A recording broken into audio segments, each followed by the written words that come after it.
Good morning, students. This is class 9th History, Chapter 2, Socialism in Europe and the Russian Revolution.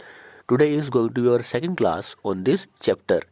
हमने अब तक देखा कि France की क्रांति, जुलाई 1789 की क्रांति फ्रांस के इतिहास की नहीं और यूरोप के इतिहास की ही नहीं बल्कि विश्व के इतिहास की एक महत्वपूर्ण घटना थी।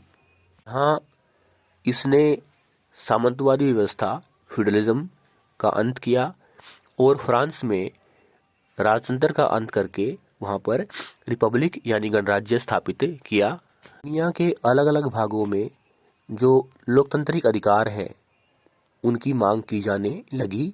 उदाहरण के लिए भारत में राजा राम मोहन राय और हेनरी विलियम डेरोजियो ने क्रांति के महत्व को, फ्रांस की क्रांति के महत्व को लोगों तक पहुंचाया। लेकिन अगर हम यूरोप की बात करें, क्योंकि फ्रांस यूरोप का देश है, तो क्या यूरोप में सभी देश समाज में जो आमूल-चूल परिवर्तन है, जो कंप्लीट ट्रांसफॉर्मेशन है, वो चाहते थे? ऐसा नहीं था।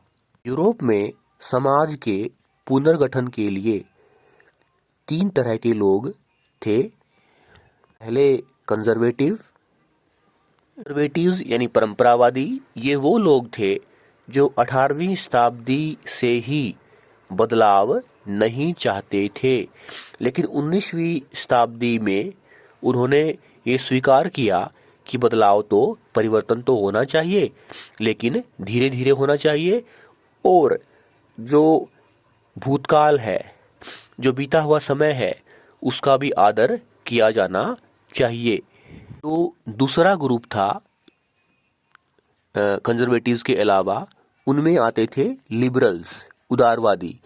ये वो लोग थे जो कहते थे कि सभी धर्मों का आदर किया जाए, चाहे वो इंग्लैंड का चर्च हो या कैथोलिक चर्च हो।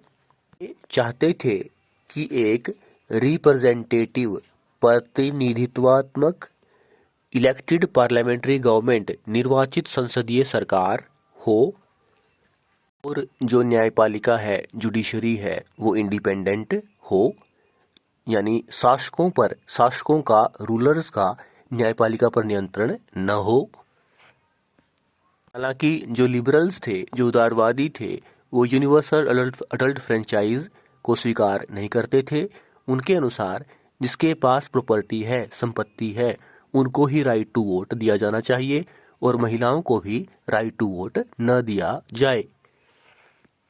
इस तरह से लिबरल्स के विचार धर्म के बारे में, सरकार के बारे में और राइट टू वोट के बारे में थे। हालांकि ये लोग वंशवादी शासकों की जो निरंकुश पावर शक्ति थी, उसके पक्ष में भी नहीं थे।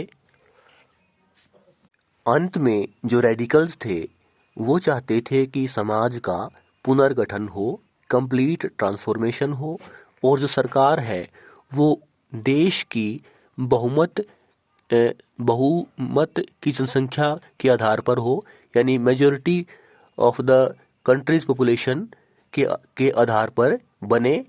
और रेडिकल्स ने महिलाओं के राइट टू वोट का भी समर्थन किया। हालांकि वो राइट टू प्रॉपर्टी के विरुद्ध नहीं थे, लेकिन वो चाहते थे कि जो शक्ति है, जो पैसा है, जो प्रॉपर्टी है, वो कुछ लोगों के हाथ में सिमट कर न रह जाए। उदाहरण के लिए लैंड ओनर या वेल्दी फैक्ट्री ओनर्स। इस तरह से हम कह सकते हैं कि रेडिकल्स, कंजर्वेटिव्स और लिबरल्स तीनों बदलाव तो चाहते थे, लेकिन कंजर्वेटिव्स बदलाव बहुत धीरे चाहते थे। वो चाहते थे कि जो बीता हुआ समय है उसकी परंपराओं का भी आदर किया जाना चाहिए।